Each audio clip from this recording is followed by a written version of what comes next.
Hello, Moraga. It's your Superintendent, Julie Parks, and I'm here with the Superintendent's Update. Today on our agenda, 4 important topics. We're going to start with traffic safety and then move into COVID-19 updates. Then we're going to talk about some fun stuff, upcoming ways to stay connected in your schools, and the MEF Week of Giving. First, let's start with traffic safety. So last week, we had a great week going to each of our schools at dismissal and collaborating with our very own Chief King and Lieutenant Self, along with our principals, to really take a deep look at our dismissal processes and ways that we can improve safety around our schools. It was very productive. We found some great things that we can do that will really improve safety around our school sites. And we are very grateful to our collaborative relationship with the Moraga Police Department and the town of Moraga, who will be coming and helping us do some of the work, restriping those crosswalks to make them more visible and redesigning some of our flow so that we can make sure that we're getting kids to school and home from school safely every day. As a few reminders, we know that picking up our students from school is a busy time of day. So I'm asking 4 things out of families as we navigate the pickup and drop off process. First and foremost is patience. Our schools were not built for the volume of cars that we experience every day. So plan for patience at drop off and pickup so that you are prepared to navigate the system safely and get your child to where they need to be on time. Next is stay alert, because no matter how well we manage our structures and behaviors around our school sites, our children are little and unpredictable. We need to be vigilant of our kids as they're moving around in the spaces and making sure that we're really alert to where they are at all times. The third reminder is to report concerns. If you see something that doesn't feel right, please let us know. Contact your school principal so that we can help support an intervention and make sure that we're keeping our locations for pickup and drop off safe. And lastly, talk at home. We're going to be talking with students at school around how to enter and exit our school sites in ways that are safe for them. But talking about those things at home also just helps reinforce great habits so that our kids learn those skills that they'll need right now and in the future.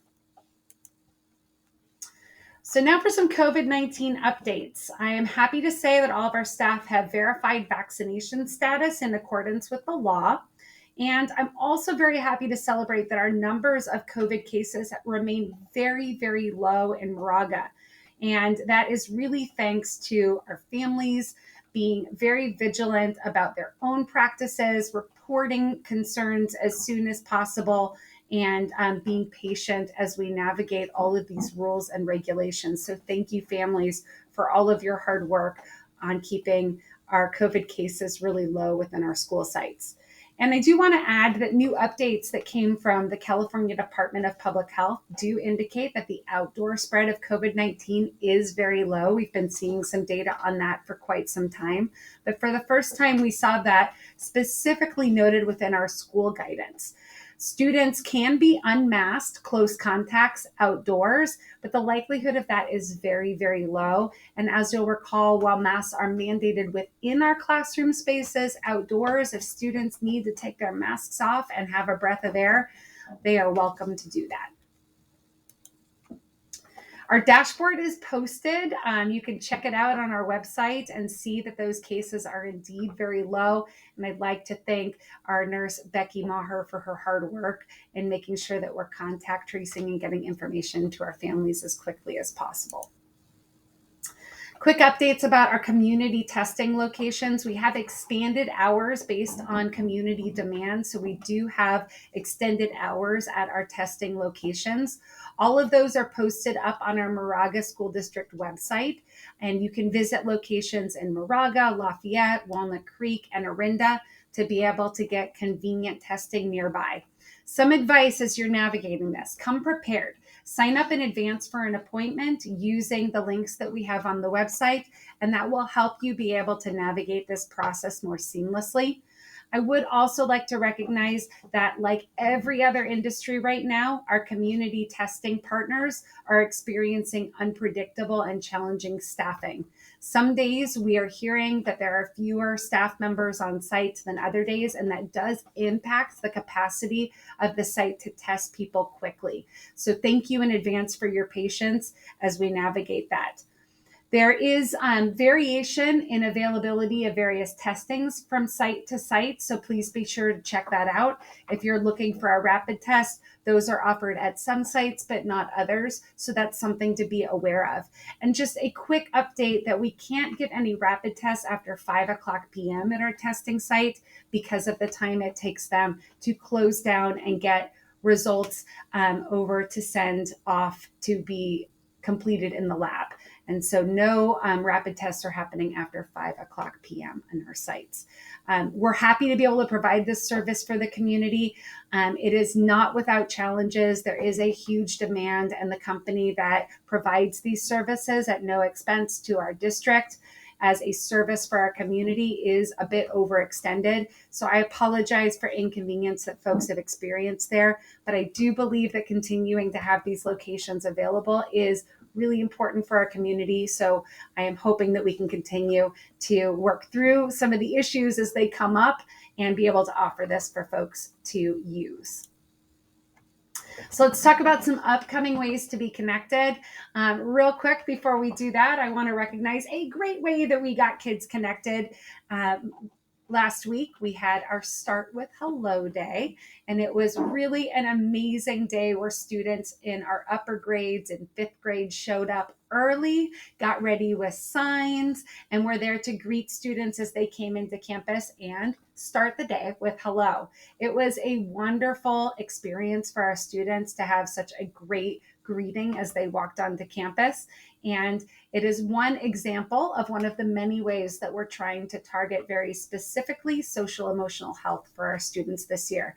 I think our fifth graders also felt really good getting to be the models of this positive intervention for students, and we're really proud of them too.